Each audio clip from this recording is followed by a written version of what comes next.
To access the air filter, first open the hood.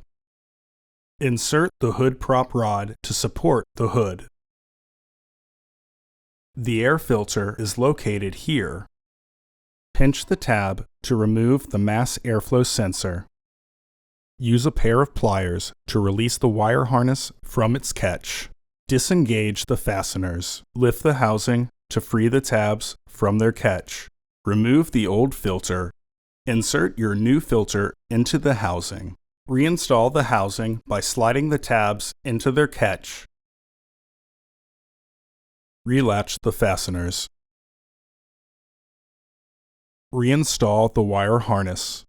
Reinstall the mass airflow sensor.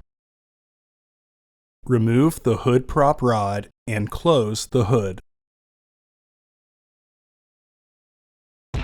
Order your parts today at filterheads.com. Also, please like our video and subscribe to our channel so you won't miss any new content.